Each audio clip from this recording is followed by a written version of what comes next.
हरे कृष्णा। आज का हमारा सत्संग भगवद गीता के 7वें अध्याय का 25वां श्लोक। भगवान कृष्ण कह रहे हैं कि मैं मूर्खों और अल्पज्ञों को कभी प्रकट नहीं,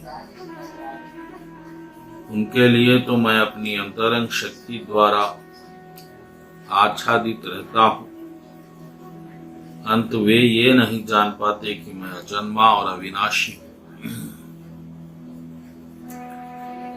भक्तगणों, थोड़ा इस बात को समझिए। अगर हम एक छोटा सा घर भी बनाएंगे तो हम 100 लोगों को बुलाएंगे, बताएंगे कि देखो हमने कितना बड़ा काम किया है, हमने घर बना लिया है और अब हम इतने बड़े आदमी बन गए हैं। लेकिन एक हमारे भगवान है जिन्होंने अनंत कोटि ब्रह्मांड बनाए और चांद सितारे, जल, वायु, अग्नि बनाया, शरीर बनाया, लेकिन कभी वे अपने आप को प्रकट नहीं करते कि मैंने बनाया। वे कभी हमारे सामने नहीं आते और ये नहीं कहते कि मैंने बनाया। ऐसा क्यों है? क्योंकि वो भगवान हमारे सामने प्रकट क्यों नहीं होते? इस कारण को जानना बहुत आवश्यक है भक्तगण। इस कारण को जानेंगे तो ही आपको समझ में आएगा कि भगवान आपसे दूर क्यों है। तो भक्तगणों, उत्तर ये है कि ये जो भौतिक तत्व है यह माया का तत्व है और भगवान को ये पसंद नहीं है। इसमें भगवान प्रकट नहीं होते। ये भक्ति के विरुद्ध तत्व है। भगवान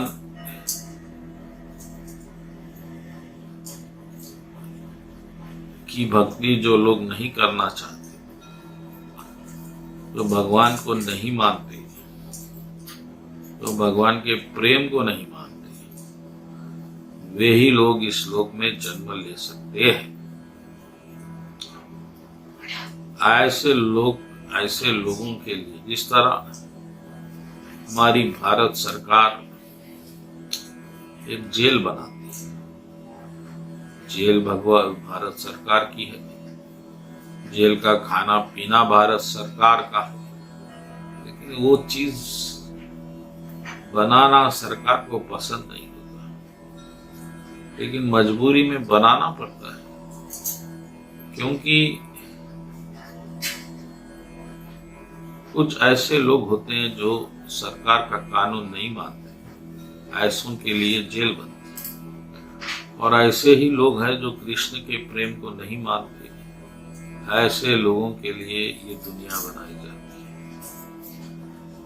और भगवान इसे बनाकर छोड़ देते हैं पापियों के लिए। बस तुम पाप करते रहो आराम से।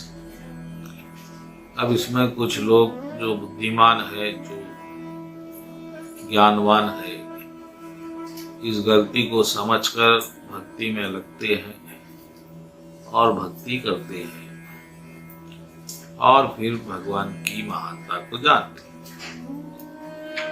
भगवान कह रहे हैं कि मैं प्रकट ही नहीं होता हूं, मैं बताता नहीं हूं कि मैं क्या हूं। इस दुनिया में किसी को नहीं बताता, ना बड़े से देवताओं को, न साधुओं को, न संतों को, न ऋषियों को, न मुनियों। सिर्फ मैं भक्तों को बताता हूँ। सिर्फ मेरे भक्त जानते हैं कि मैं क्या हूँ, क्यों हूँ और मेरी महानता क्या है।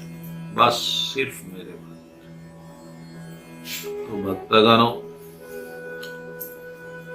भगवान कह रहे हैं कि मैं अपनी योग माया से छूट जाता हूं। अब भगवान प्रकट कैसा होंगे? तो भक्ति से, क्योंकि भक्ति जो है वह इस दुनिया का कर्म नहीं, भक्ति तत्व है, कर्म नहीं, और कर्म से परे है। कर्म करेंगे तो फल मिलेगा, भक्ति करेंगे तो प्रसाद मिलेगा।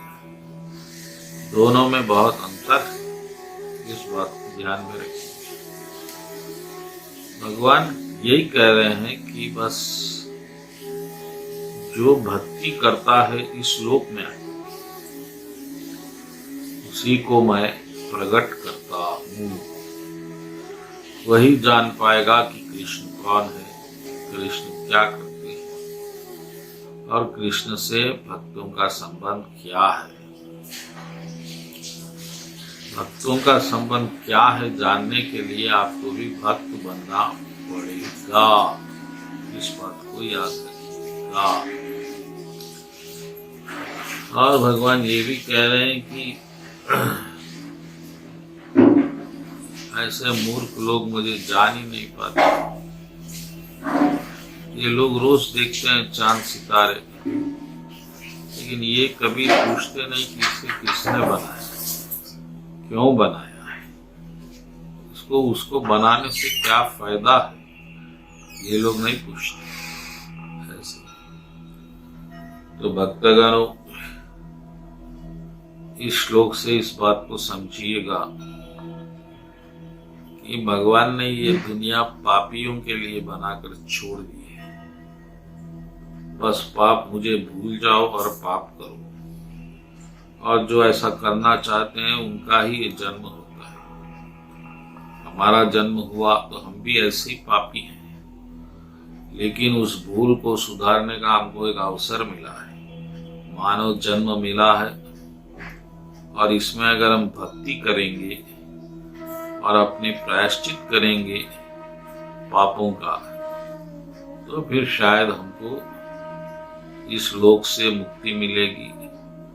और जो भगवान की भक्ति का लोक है, जिसको गोलोक, वृंदावन बोलते हैं या वैकुंठ बोलते हैं, वहां पर हमें स्थान मिलेगा। ये जो हमारा अमूल्य जीवन है, इसी कार्य में लगना चाहिए तो ही सफल है।